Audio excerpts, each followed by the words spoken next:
கர்நாடக மாநிலம் பெங்களூருவில் போக்குவரத்துக்கு இடையூறாக சாலையில் வீலிங் செய்த இளைஞரின் இருசக்கர வாகனத்தை பிடுங்கி சுமார் 30 அடி மேம்பாலத்தில் இருந்து தூக்கி வீசி பொதுமக்களை தண்டனை கொடுத்த வீடியோ வெளியாகியுள்ளது.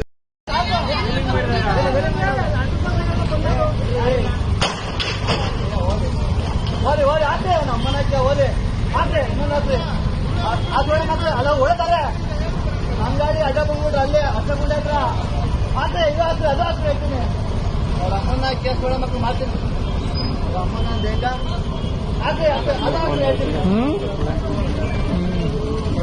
4 ಜನ ಓಡೋದು ಈ ಕಡೆ ಇದಕ್ಕೆ ಓಡೋಗರಲ್ಲ ಕೆಳಗಡೆ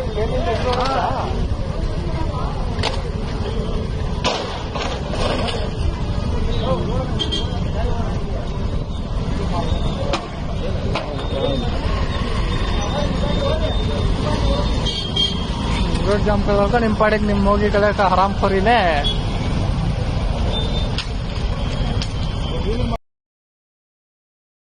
செய்திகளை உள்ளது உள்ளபடி தெரிந்து கொள்ள ரெஃப்ளெக்ட் நியூஸை சப்ஸ்கிரைப் பண்ணுங்க.